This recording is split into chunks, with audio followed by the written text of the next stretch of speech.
held in London in February 2009, this year, where the new Metropolitan Chief of Police, Sir Paul Stevenson, was speaking, and Jackie Smith was introducing him, and Jack Straw was also there.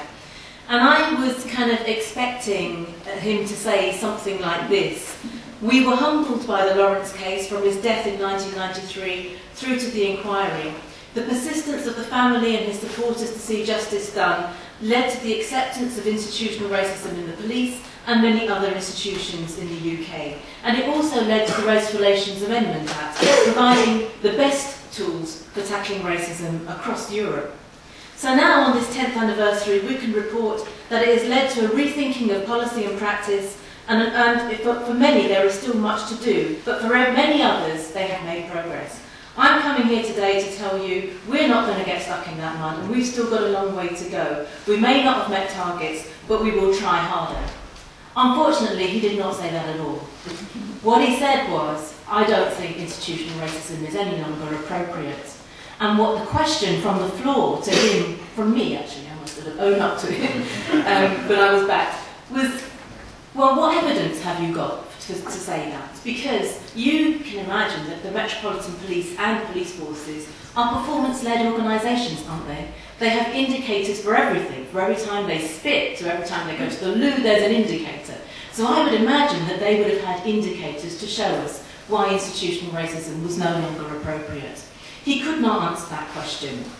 But my view is that ever since the Lawrence inquiry, the establishment said that there was institutional racism. It was probably a step too far for the establishment to actually stomach. And my view is that it was a step too far for the state to stomach, because if you think about where equality is a relatively new concept for the state.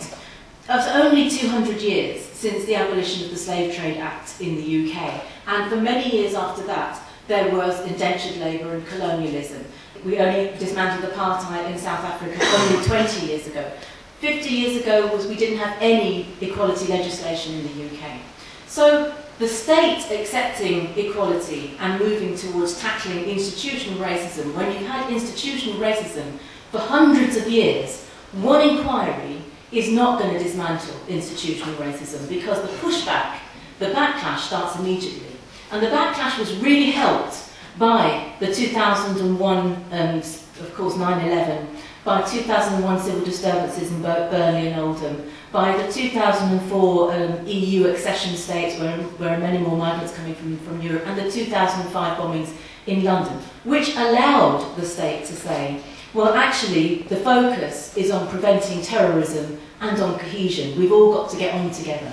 And to me, that is entirely the wrong focus, because it is a superficial focus on how we all get on together, what we wear, how we speak, but it doesn't actually tackle the systemic or the structural disadvantage. And the realities of that structural and systemic disadvantage is that, for example, the employment gap between black and minority people and white people in this country is 15 percentage points and has stayed the same for 20 years. In terms of poverty, 25% of white children live in poverty in the UK, which is far too many anyway, but 56% of African children, 60% of Pakistani children, and 72% of Bangladeshi children in the UK live in poverty. These are the realities of the UK today. So whether it's intentional or not, institutional racism still does exist, and by denying it, we are allowing the BNP a foothold in, and that's not acceptable. I curated a show called Milestone, looking at the 10-year anniversary of the publication of the Lawrence Report. And it was called Milestone because it was marking the idea that we have come along on a journey 10 years on together. And I thought what was interesting was to actually look at the murder of Stephen Lawrence and the inquiry that came out of it, and try and pull out what does this say to us about the nature and existence of man. One artist, in spite of the figures that it looks like perhaps things are better and we're not allowed to be racist anymore, but one artist made a flag that said everything is not all right, and she just on her own walked from the Old Bailey down to Greenwich, which was where Stephen Lawrence was murdered. 3.5 hours she walked, and she got stopped by the police one person walking got stopped by the police. And it was just interesting, just kind of to think, well, what's going on there in terms of our civil liberties. I'm a bit reluctant to add to the millions of words that have been wasted on Nick Griffin's appearance on Question Time. I was in Oslo most of last week, and incredibly, that's all anybody wanted to talk about in Oslo was about Nick Griffin on Question Time. But it's actually quite a useful place to start, because it tells us much about our current preoccupations with race and racism, not questions of the rise of the BNP or the no platform debate. But what was interesting, I think, was this.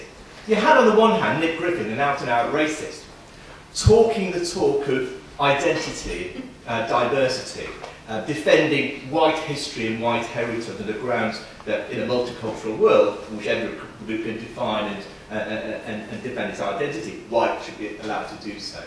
And on the other hand, we had Jack Straw and Chris Huhn and Saeed Owasi spending the hour denouncing Griffin for being racist and fascist and immoral. And then agreeing, actually, that he had a point about immigration. There were too many immigrants coming in, that indigenous Britons were being unfairly treated, and holding an auction to see who could have the lowest figure for the number of immigrants that allow into this country. So on the one hand, we had a racist appropriating the language of identity and diversity, and on the other, we have mainstream anti-racists, so-called anti-racists, pandering to right-wing prejudices, far-right prejudices, about immigration, and not only pandering to them, but insisting that they were being anti-racist in doing so, because in doing so they were stopping the BNP. How have we got here? How have we got to that position? And my argument is that we've largely got that because both racism and anti-racism have been robbed of their political content. And this is what I mean by that. If you look back on the 20th century, racism was the very foundation of the entire social, intellectual system of the West. It helped articulate a sense of class and racial superiority that gave, particularly the political elite in the West, awareness of its self and its identity. And it became institutionalised formally through laws such as immigration controls, and informally through a whole host of racist social discriminatory practices. But that edifice, for all their characteristics, actually has largely disappeared. Half a century ago, the idea of racial superiority provided society, and in particular the elite, political elite, with political meaning and moral anchor. Today, it is broadly opposition to racism that confers moral and political legitimacy. Hence, the desperate desire of everybody to appear anti-BNP to try and regain some kind of moral legitimacy that they may have lost in the past few months. Another way of putting this is that there's been a shift in recent years, I think, from the institutionalisation of racism to the institutionalisation of anti-racism. The Macpherson report popularises the idea of institutional racism. But the irony, I think, is that the report itself was an expression of the institutionalisation of anti-racism. Now, I'm not suggesting that racism doesn't exist. It quite clearly does. Discrimination happens, hatred exists, racist attacks occur. But they don't take place in the context of an institutionally racist society. They take place against a background of a society and politicians who want to commit themselves to anti-racist policies. And it is often against against the background of those anti-racist policies that such racism and such discrimination occurs. Because anti-racism itself, not just racism, but anti-racism itself, has become detached from that wider social and political framework that gave it meaning in the past. In the past, anti-racists saw themselves as more than simply challenging racism, because racism, they recognised, could not be challenged without broader social change. But much of that has gone. That sense of the possibility of broader social change has gone. So over the past couple of decades, as the left has collapsed, as those broader social movements have disintegrated, as the political sphere itself has narrowed, so anti-racism has become disengaged from that wider project of social change. And as a consequence, racism has come to be seen as a problem of individuals rather than of social institutions. And again, the Macpherson report is actually quite instructive on this, because even though it's celebrated because of its espousal of institutional racism, what it actually did was to define institutional racism out of the picture. Racism for Macpherson was not institutional in the sense that laws and social structures overtly deprive certain groups of their basic democratic rights. Rather, racism is everywhere, invisible and never to be fully rooted out. And so no person, no institution is responsible for racism. It is simply a condition of being. Now, as a consequence, what constitutes racism has become trivialised. We saw Andrew Neil being hauled over the coals last week for calling Diane Abbott and Michael Portillo chocolate hobnob or custard cream. But the constant harassment, imprisonment, deportation of asylum seekers gets simply ignored. And in fact, not just simply ignored, they get celebrated as a way of showing how anti-racist people are, because it's a way of stopping the BNP. In a sense, the fight against racism has been reduced to the regulation of individual behaviour, and that real rights, free speech for instance, have become eroded in the name of anti-racism, it seems to me.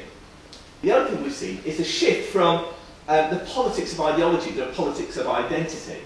And the logical endpoint of that came with John Denham, the government minister, last week promising, or a couple of weeks ago, promising £12 million for white communities, to build white communities. That is a logical endpoint of that kind of politics. And it's little wonder, when a government minister does that Nick Griffin speaks the language of identity and diversity.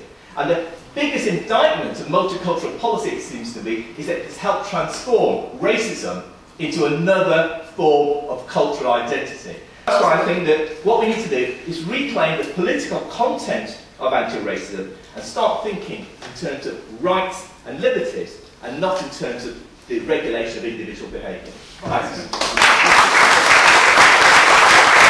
I don't find myself disagreeing with too much of what Kenan has said. It's more because I actually see Jack Straw as, ever since he was applauded for calling the Lawrence Inquiry and seeing it through, ever since then he seems to be backpedaling and coming out with the most strange things. So from the time that he started to say that women in his constituency who wore the burqa, he couldn't understand them and couldn't communicate with them, I just found that absolutely ridiculous, because it isn't women who wear the burqa that cause problems.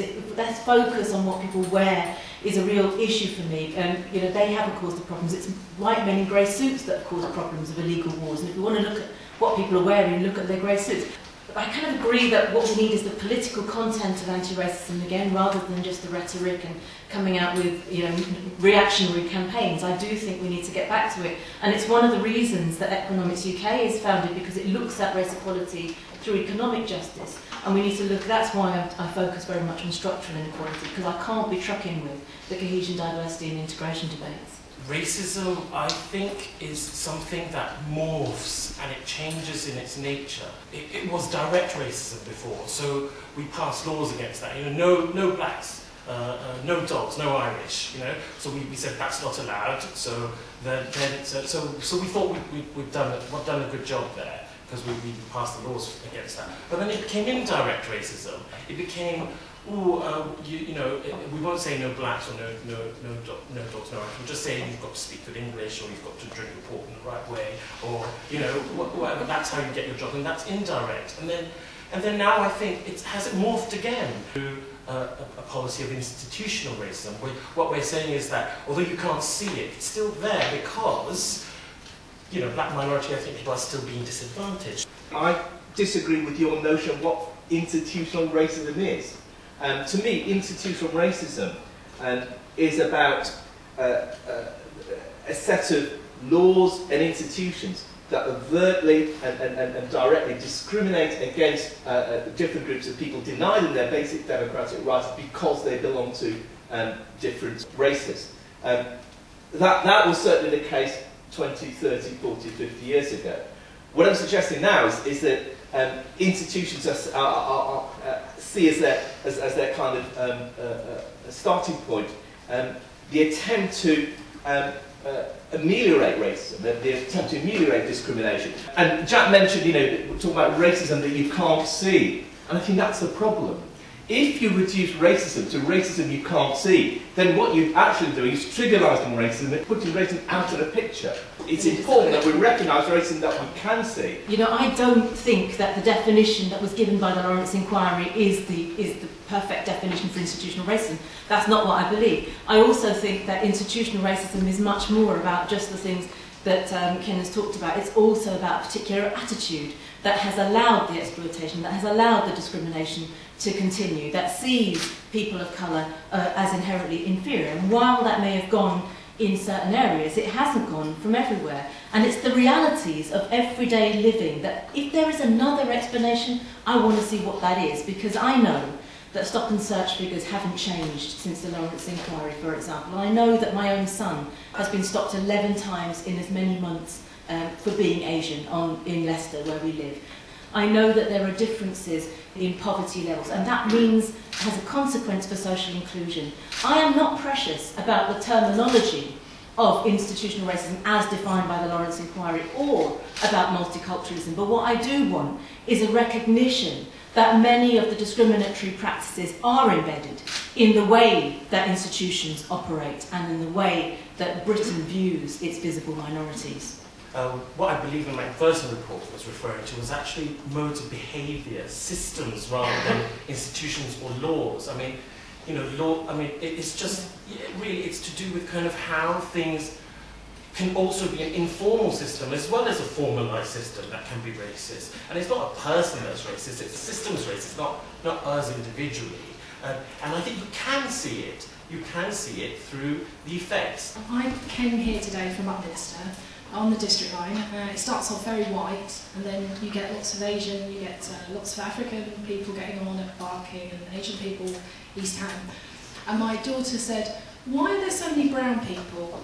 And I felt really uncomfortable because the idea of children talking about race seems to be a difficult area nowadays. Also at swimming, saw an African guy and said, "Why has he got big lips?" And I went, "Shh." And and there have been lots of discussions in the press recently about whether children are racist. And I just feel that this notion of attitudes, racism has become something that's almost uncomfortable to try and talk about because it seems to be about identity or colour, and children are just innocent. Social work in asylum is a really good example of some of the things that Kenan's talking about. In recent years, social workers have taken on an increasing role in the internal control of immigration, the enforcement of immigration policy. So the border patrol might drag the children out, the social workers counsel them out, sort of thing. And recently, a judge accused Leicestershire Social Services. He said their policies to asylum seekers was tantamount, if you remember the quote, tantamount to starving them out of the country by refusing last resort assistance. This was social workers doing that. Now, at the same time, anti-racism is a really big thing within social work. And the basement of anti-racism comes clear. So you can get the social worker can demonstrate their anti-racist credentials by telling little Joey off for saying racist language and inappropriate comments, at the same time as withholding last resort assistance from asylum seekers because they're not one of us. It's a topsy-turvy world with anti-racism and social work and asylum. Unite Against Fascism and your anti-racists need to start attacking Labour and not the BNP, because the BNP are almost irrelevant in this. I've never actually aligned myself with one political party. I mean, my criticisms are as much against what Jack Straw has been doing with the Labour Party and immigration. I didn't even say very much about the BNP. A lot of me just wants to totally ignore them because I do think that if we ignored them and didn't give them the oxygen, or not even have the debate about whether they should be on platforms, I agree on the social work and asylum things. It makes a mockery of tackling racism when you've got social workers who can't do anything about asylum seekers, can't support them, can't offer them assistance, and at the same time that there's loads of policies that are coming out of the windows about what you do about racist epithets. So I think there is a real danger of trivialising racism. I haven't ever argued that there is only one way to tackle racism, and I am all in favour of looking at the structural ways in which we, the structural elements of racism that come from immigration law through everything else. Yes, the point about children being innocent, yes, they are innocent. And, you know, yes, it's uncomfortable when a child asks you, oh, why has that man got big lips, or why are they brown? But I think that there's no embarrassment from the child. It's kind of from us, really. The issue about immigration versus race relations, I think it's a problem in the law. The confusion comes from the law. I mean, for example, the Race Relations Act applies, the equality law applies to every institution in the country except immigration. The immigration department can be as racist as it wants in employing its policies. Oh, and the Queen. You know, it doesn't apply to the Queen either. So it is topsy-turvy, I agree with that. Attack Labour, not the BNP, yes, yes, yes, because do you know what? If we all banded together and actually address the issues that Labour and the Conservatives have left unaddressed in poor working class communities that are both poor black working class and white working class communities, and we address the issue of poverty, then I think the rest might fall in place, actually. It's because anti-racism has become rules and it's become ordinances, and if we really looked at the nature and the spirit of what we're trying to do in being anti-racist, we can bypass that and actually try and take responsibility and go, what is anti-racist? And let's just, you know, ignore what the government tells us what anti-racism is. The reason it's become rules and ordinances is precisely because of the way we understand institutional racism now, and the way we think that the way to combat that is through rules and ordinances and the regulation of individual behaviour. I think the heart of this is a discussion about institutional racism and what we mean by it and where we differ on it. So I think it might be useful to just for me to lay out why I think that the notion of institutional racism as we talk about now is not particularly useful in tackling the real problems that there are. There's a big debate about how black boys do badly, they're failed by schools, and this is because of institutional racism within the education system. Actually, black boys don't do badly. Actually, if you look at the figures, that is simply not the case. Black boys do about as well, actually, as white working class boys. Indians, or those of Indian origin, do well. Those of Pakistani and Bangladeshi origin do badly. They are on par with black boys and with white working class boys. In other words, this is not a question of institutional racism. And so long as we think about it in terms of institutional racism and think what we need is separate schools for black boys, for instance, we actually bypass what the real issue, which as you said, is a question of class.